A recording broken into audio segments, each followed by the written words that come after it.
Many of you have heard me talk about networking in nature. There's beautiful event that I go to at the Botanical Gardens every second month, and there's a couple of people here from there. And I meet really amazing people while we walk and talk, being led by an expert. And Sonny is one of those people that I walk and talk with, and he's a quiet, wonderful human. He's had 25 years in the corporate life, and he dared to make a huge change, and I'm not going to spoil his story. And he's looking down and he's going, oh my God, here it is, it's my turn. Welcome, Sonny Bowie. So, what is Chinese medicine? Is it acupuncture? Is it dry needling? Is it herbal tea? That stuff that smells and tastes like the dirt that's under your house? Does it fix pain? Does it treat stress? Does it help with infertility? I still find it difficult to provide or justify a short answer.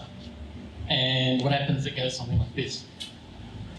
Well, it's a whole way of understanding how people fall out of balance, and I've lost it.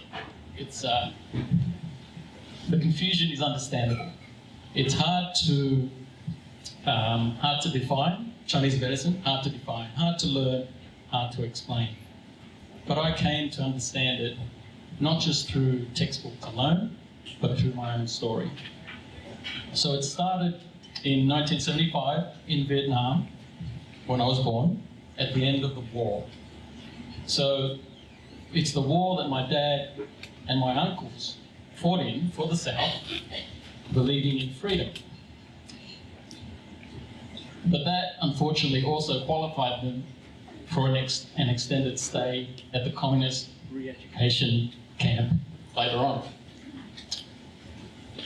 When I was 7, my parents made a brave decision to bundle up my sister and I and fled on a small fishing boat in the middle of the night to leave the country. So they dared to begin a new life, risking uncertainty and failure in the hope of finding refuge. I hope that's all still good. In the hope of finding refuge and opportunity. And luckily, they found Australia. So I grew up just like most Aussie immigrant kids. In 1995, I stepped into the corporate world and became an intern computer engineer.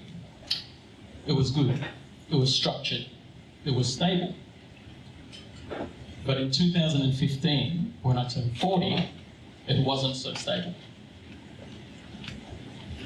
Pain began to invade my legs and my hips, and it made movement hard, and I couldn't do the things I wanted to do. I saw physios, I saw chiros, but nothing was able to fix me, even my Tai Chi. So in the search for relief, I made a simple decision. And that is to do my Tai Chi every day, no matter what, sometimes twice a day. And after a few weeks, it seemed that my body realigned and the pain vanished. Now, how can an activity that looks like you're dancing heal what modern treatments couldn't?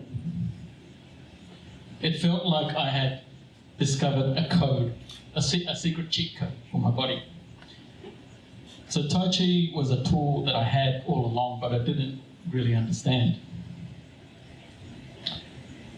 So I spent a few years studying, searching more and more, but it still wasn't enough.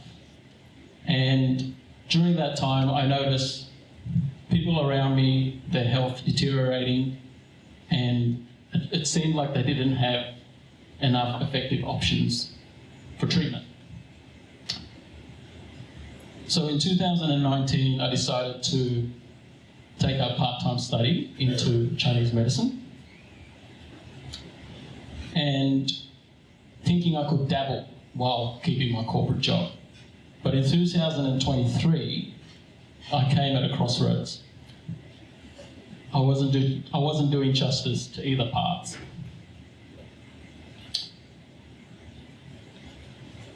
So that was my dare to begin moment. The moment where it feels like you're burning the bridges behind you. I quit my job. My wife carried a family of 4 financially. So it was a selfish decision, a necessary decision, and a terrifying one.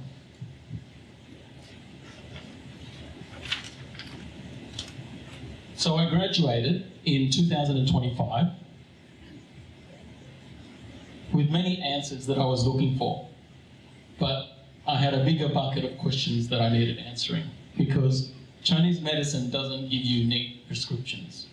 It only gives you a lens to see the world in a different way and see how things connect together. So as one famous Chinese doctor once said, you can study the textbooks for 10 years, but you'll never find such a patient. Or you can trick patients for 10 years and never find that patient in a textbook. So Chinese medicine gave me a framework to explore questions that we all care about. Questions like, what makes us well? What makes us sick? What promotes healing and repair? How do our minds and bodies change as we age? Can we slow that process down? When does Chinese medicine work and when it doesn't work so well? So because Chinese medicine is both philosophical and multi-dimensional, it's hard to explain using concepts like yin and yang and qi energy. So what does make it work? So the therapy starts with the person and their unique story. The patient does the storytelling, and I do the story taking. So it involves looking, how they walk, how they hold their posture, the glow of their skin, the shine that comes through their eyes, listening, the sound of their voice, the quality of their breath, asking questions that invite real stories rather than just a list of symptoms. Smelling, because illnesses can carry subtle, observable odours. Feeling, of tension, of knots, of temperature, of pain responses. So healing begins when someone feels truly seen and heard. And this isn't just unique to Chinese medicine, it applies to all healthcare. Then there's the mind-body connection, something that's so talked about yet so misunderstood.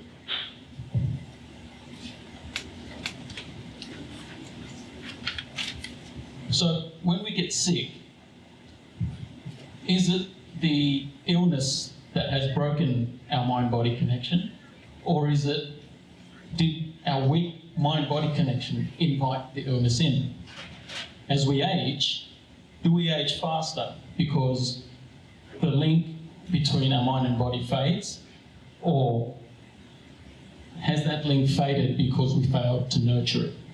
So what I'm saying is, we can all learn the skills to nurture this connection because it shouldn't be left to luck. So Chinese medicine draws on a vast ocean of knowledge that is thousands of years deep. It's built on 3 principles, or three key therapies. So there's acupuncture.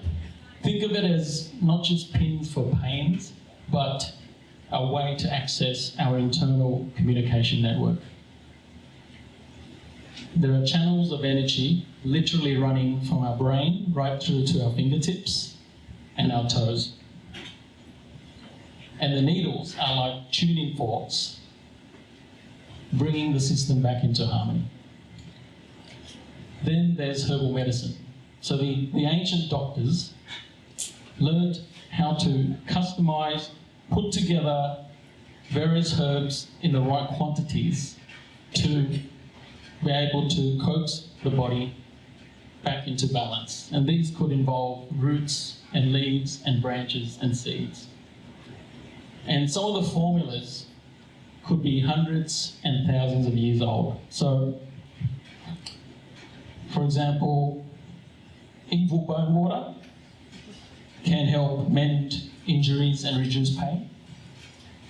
And something like, I like this name, the Return to Youth formula is designed to support our vitality as we age. Then there's Tai Chi. It's not just old people doing exercise and meditation in the park. It is literally moving medication. Every slow rotational movement is like sending a gentle wave of energy to every cell, to every organ of our body.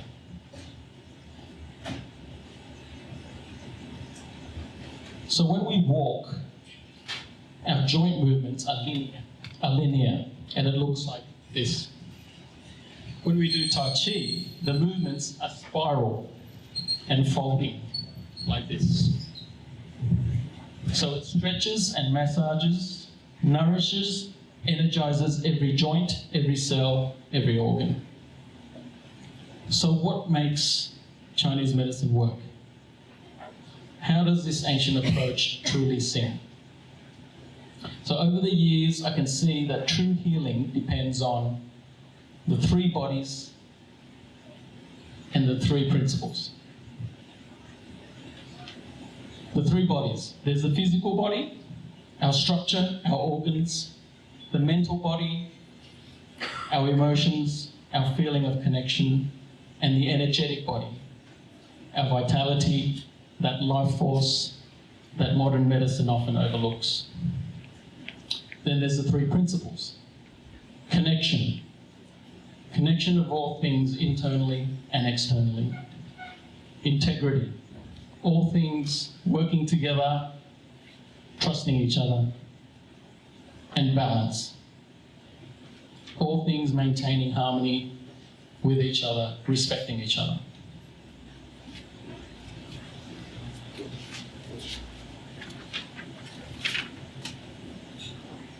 So when all these exists in the doctor, in the patient, in the process, the results can be transformative. And if you think about it, these aren't just rules for medicine.